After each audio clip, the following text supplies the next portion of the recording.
ಸಂಧ್ಯಾ ಥಿಯೇಟರ್ನಲ್ಲಿ ಕಾಲ್ತುಳಿತ ಪ್ರಕರಣಕ್ಕೆ ಸಂಬಂಧಪಟ್ಟಂತೆ ನಟ ಅಲ್ಲು ಅರ್ಜುನ್ಗೆ ಪೊಲೀಸರಿಂದ ಪ್ರಶ್ನೆಗಳ ಸುರಿಮಳೆಯಾಗಿದೆ. 2.5 ಗಂಟೆಗಳ ಕಾಲ ಎದುರುಗಡೆ ಕೂರಿಸಿಕೊಂಡಿದ್ರು. ಪುಷ್ಪ 1, ಪುಷ್ಪ 2 ಖ್ಯಾತಿಯ ನಟ ಅಲ್ಲು ಅರ್ಜುನ್. ತಗ್ಗೇದೆಲೆ ಅಂತ ಏನೋ ಒಂದು ಡೈಲಾಗ್ ಇದೆ, ತಗ್ಗೋದೇ ಇಲ್ಲ ಅಂತ ಕನ್ನಡದಲ್ಲಿ.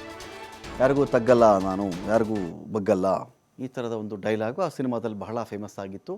ಬಹುಶಃ ಅವರ ಒಂದು ಸಿನಿ ಕೆರಿಯರ್ನಲ್ಲಿಯೇ ಪುಷ್ಪ 1, ಪುಷ್ಪ 2 ಹಿಂದೆಂದೂ ಕಂಡು ಕೇಳರಿಯದಂಥ ಒಂದು ರೆಕಾರ್ಡ್ ಮಾಡಿದಂಥ ಸಿನಿಮಾ.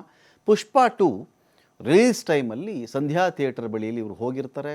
ಹೇಳದೆ ಕೇಳದೆ ಕಟ್ಟ ಕಡೆ ಗಳಿಗೆಯಲ್ಲಿ ನಾನು ಬರ್ತಾ ಇದ್ದೀನಿ ಅಂತ ಹೇಳಿಬಿಡ್ತಾರೆ. ಆಲ್ ಆಫ್ ಅ ಸಡನ್ ಅಭಿಮಾನಿಗಳು ಸುತ್ತುವರಿತಾರೆ. ಅಭಿಮಾನಿಗಳು ನಾವು ಕಣ್ಣಾರೆ ನಮ್ಮ ಎದುರುಗಡೆ ನಾವು ಕಣ್ಣಲ್ಲಿ ನಾವು ನೋಡಬಹುದು ಅಲ್ಲು ಅರ್ಜುನ್ ಅವ್ರನ್ನ ಇಲ್ಲೇ ಬಂದಿದ್ದಾರಂತೆ ಅಂತ ನುಗ್ಗಿದಾಗ ಬಡಪಾಯಿ ಮಹಿಳೆ ಅವರ ಮಗ ಸಿಕ್ಕಾಕೊಂಡ್ಬಿಡ್ತಾರೆ. ಅಭಿಮಾನಿಗಳ ಕಾಲ ಕೆಳಗಡೆ ಸಿಕ್ಕಾಕೊಂಡ್ಬಿಡ್ತಾರೆ. ಕಾಲು ತುಳಿತ, ಸ್ಟ್ಯಾಂಪೀಡ್ ಅಂತಾರೆ ಇಂಗ್ಲೀಷಲ್ಲಿ. ಈ ಒಂದು ಕಾಲು ತುಳಿತಕ್ಕೆ ಸಿಕ್ಕಾಕೊಂಡು ಅಮ್ಮ ಸತ್ತೇ ಹೋಗ್ತಾರೆ. ಮಗ ಸಾವು ಬದುಕಿನ ನಡುವೆ ಹೋರಾಡ್ತಾ ಇದ್ದಾನೆ. ಗೊತ್ತಿಲ್ಲಲ್ಲ, ಸಾವಿರಾರು ಜನ, ನೂರಾರು ಜನ ನುಗ್ಗಿಬಿಡ್ತಾರಲ್ಲ. ನುಗ್ಗಿದಾಗ ಕಾಲು ಕೆಳಗಡೆ ಏನಿದೆಯೋ ಯಾರಿಗೂ ಗೊತ್ತು. ಬೀಳೋರು ಬೀಳ್ತಾರೆ, ಶಕ್ತಿ ಇರೋರು ಹೇಳೋರು ಹೇಳ್ತಾರೆ. ಈ ರೀತಿ ಒಂದು ಘಟನೆ ನಡೆದುಬಿಡುತ್ತೆ. 2.5 ಗಂಟೆಗಳ ಕಾಲ ಈ ರೀತಿ ನೀವು ಅಲ್ಲಿಗೆ ಹೋಗಬೇಕು, ಸಡನ್ನಾಗಿ ಹೋಗಬೇಕು ಅಂತ ನಿಮ್ಮನ್ನು ಪ್ರೇರೇಪಿಸಿದಂಥ ಸನ್ನಿವೇಶ ಯಾವುದು ಅಂತ ಕೇಳಿರ್ತಾರೆ. ಹೇಳಬಹುದಿತ್ತು, ಸೆಕ್ಯೂರಿಟಿ ವ್ಯವಸ್ಥೆ ಮಾಡ್ತಾ ಇದ್ವಿ, ಒಂದು ಸಮಯ ನಿಗದಿ ಮಾಡಬಹುದಾಗಿತ್ತು, ಅಭಿಮಾನಿಗಳನ್ನ ಸರಳಾದರೂ ಬಿಡ್ತಾ ಇದ್ವಿ. ಏನೂ ಇಲ್ಲದೆ ಏಕಾಏಕಿ ಥಿಯೇಟ್ರ್ ಮುಂದೆ ಹೋಗ್ಬಿಟ್ರೆ ಜನ ಏನು ಮಾಡಿದ್ರು, ಅಲ್ಲು ಅಂದ್ಕೊಂಡು ನುಗ್ಗಿಬಿಟ್ರು. 50 ಪ್ರಶ್ನೆ ಕೇಳಿದ್ದಾರಂತೆ 2.5 ಗಂಟೆಗಳಲ್ಲಿ. ಪೊಲೀಸರ ಪ್ರಶ್ನೆಗಳಿಗೆ ನಟ ಅಲ್ಲು ಅರ್ಜುನ್ ತಬ್ಬಿಬ್ಬಾಗಿರೋದು. ಸ್ಥಳಕ್ಕೆ ಕರೆದುಕೊಂಡು ಹೋಗಿ ಘಟನೆಯ ಮರುಸೃಷ್ಟಿ ಮಾಡ್ತಾರಲ್ಲಿ. ನೀವೆಲ್ಲಿ ನಿಂತಿದ್ರಿ, ಯಾವ ಕಡೆಯಿಂದ ಜನ ಬಂದರು, ಗೇಟ್ ಯಾವ ಥರ ಹಾಕಿದ್ರು, ನೀವು ಎಷ್ಟೊತ್ತಿಗೆ ಒಂದು ಮಾಹಿತಿಯನ್ನು ಕೊಟ್ರಿ, ಅವತ್ತು ನೀವು ಬರಬೇಕಾದಾಗ ನಿಮ್ಮ ಜೊತೆ ಎಷ್ಟು ಜನ ಇದ್ದರು, ಥಿಯೇಟ್ರಲ್ಲಿ ಎಷ್ಟು ಜನ ಟಿಕೆಟ್ ತೊಗೊಂಡಿದ್ರು, ಯಾವ್ಯಾವ ಡೋರಿಂದ ಯಾವ್ಯಾವ ರೀತಿಯಲ್ಲಿ ಜನ ನುಗ್ಗಿದ್ರು, CCTV ಫುಟೇಜು ಇರುತ್ತಲ್ಲ, ಎಲ್ಲವನ್ನೂ ಇಟ್ಕೊಂಡು ಒಂದು ಮರುಸೃಷ್ಟಿಗೆ ತಯಾರಿಯನ್ನು ಕೂಡ ಮಾಡ್ಕೊಳ್ತಾ ಇದ್ದಾರಂತೆ. ಜೊತೆಗೆ ಅಲ್ಲು ಅರ್ಜುನ್ ಬೌನ್ಸರ್ಗೂ ಕೂಡ ಸಂಕಷ್ಟ ಶುರುವಾಗಿದೆ. ಸಾರ್ವಜನಿಕರನ್ನು ಮನಸೋ ಇಚ್ಛೆ ತಳ್ಳಿರೋದಂತೆ. ಇವನು ಬೌನ್ಸರ್. ತಳ್ಳಕ್ಕೇನಿದೆ, ತಳ್ಳುವುದು ಈಸಿ. ಅಕಸ್ಮಾತ್ ಯಾರಾದರೂ ಬಿದ್ದ ತಕ್ಷಣ ಅವ್ರ ಮೇಲೆ ಜನ ನುಗ್ತಾರಲ್ಲ, ಅದನ್ನು ಇಷ್ಟು ಬೌನ್ಸರ್ಗಳಲ್ಲ, ಇನ್ನು 500 ಬೌನ್ಸರ್ ಹಾಕಿದ್ರೂ ಏನೂ ಮಾಡೋಕ್ಕಾಗಲ್ಲ. ಆ ಒಂದು ಪ್ರಕರಣದ ವಿಚಾರಕ್ಕೆ ಸಂಬಂಧಪಟ್ಟಂತೆಯೂ ಕೂಡ ಬೌನ್ಸರ್ಗೆ ಇದೀಗ ಬಂಧನ ಆಗಿದೆ. ಬೌನ್ಸರ್ ಆಂಥೋಣಿಯನ್ನು ಚಿಕ್ಕಡಪಲ್ಲಿ ಪೊಲೀಸರು ಅರೆಸ್ಟ್ ಮಾಡಿದ್ದಾರೆ. ನಿಮ್ಮ ಕುಟುಂಬಸ್ಥರು ಯಾರ್ಯಾರು ಥಿಯೇಟ್ರಿಗೆ ಬಂದಿದ್ದಾರೆ ಅವತ್ತು ಅಂತ ಕೇಳಿದ್ದಾರೆ ಅಲ್ಲು ಅರ್ಜುನ್ಗೆ. ಥಿಯೇಟರ್ನಲ್ಲಿದ್ದಾಗ ರೇವತಿ ಸತ್ತಿದ್ದು ನಿಮಗೆ ಗೊತ್ತಿರಲಿಲ್ವಾ? ಇಲ್ಲಿ ಇನ್ನೊಂದು ಏನಾಗಿದೆ ಅಂದರೆ, ಆಚೆ ಈ ಥರ ರೇವತಿ ಸತ್ತು ಹೋದ್ರು ಅಂತ ಗೊತ್ತಿದ್ದರೂ ಕೂಡ ಆ ಕಡೆಗೆ ಗಮನವನ್ನು ಕೊಡದೆ ಅಲ್ಲು ಅರ್ಜುನ್ ಮೂವಿ ನೋಡೋದ್ರಲ್ಲಿ ಮುಂದುವರೆದ್ರು ಅಂತ. ಒಂದು ಮಹಿಳೆನೇ ಸತ್ತೋಗ್ಬಿಟ್ರಪ್ಪ ಅಂತ ಹೇಳಿದ್ರು ಕೂಡ ಥಿಯೇಟ್ರಲ್ಲಿ ಇವರು ಮೂವಿ ನೋಡೋದು ಮುಂದುವರಿಯುತ್ತೆ. ಆ ಸಾವಿನ ಕಡೆಗೆ ಇವರು ಗಮನ ಕೊಡಲಿಲ್ಲ. ಥಿಯೇಟ್ರಿಗೆ ಬರುವ ಬಗ್ಗೆ ನೀವು ಯಾರಿಗೆ ತಿಳಿಸಿದ್ದೀರಿ?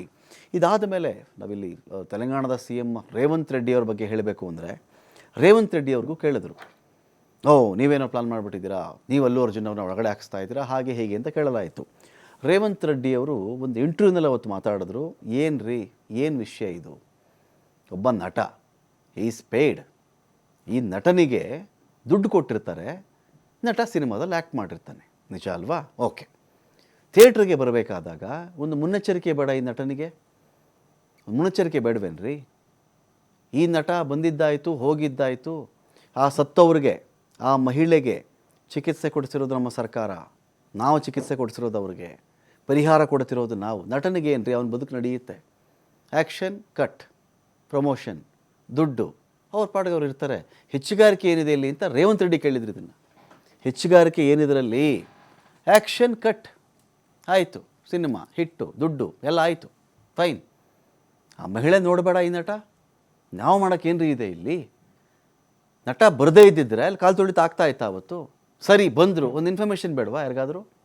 ಏಕಾಏಕಿ ಆ ಥರ ನಾವು ಬರ್ತಾ ಇದ್ದೀನಿ ಅಂತ ಹೇಳ್ಬಿಡೋದು, ಸಡನ್ನಾಗಿ ಬಂದು ಥಿಯೇಟರ್ ಮುಂದೆ ನಿಂತ್ಕೊಂಡ್ಬಿಡೋದು ಮಾಡಿದ್ರೆ ಯಾರು ಹೊಣೆ ಇದಕ್ಕೆ? ರೋಡ್ ಶೋ ಅನುಮತಿ ಪಡ್ಕೊಂಡಿದ್ದೀರಾ ನೀವು?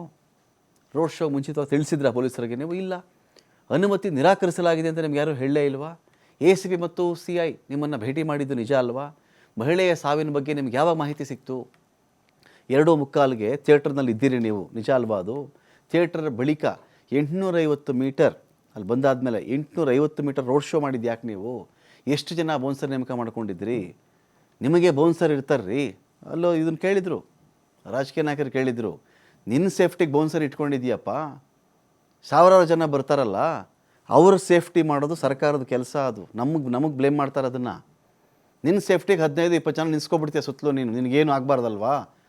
ಒಂದು ಮಹಿಳೆ ಸತ್ತೋದ್ರೆ, 9-10 ವರ್ಷದ ಮಗ ಸತ್ತೋಗ್ಬಿಟ್ರೆ ಅವ್ರ ಸೇಫ್ಟಿ ಸರ್ಕಾರ ಬೌನ್ಸರ್, ಅವ್ರಿಗೆ ಸರ್ಕಾರ ರಕ್ಷಣಾ ಕೋಟೆಯಾಗಿ ನಿಂತಿರುತ್ತೆ.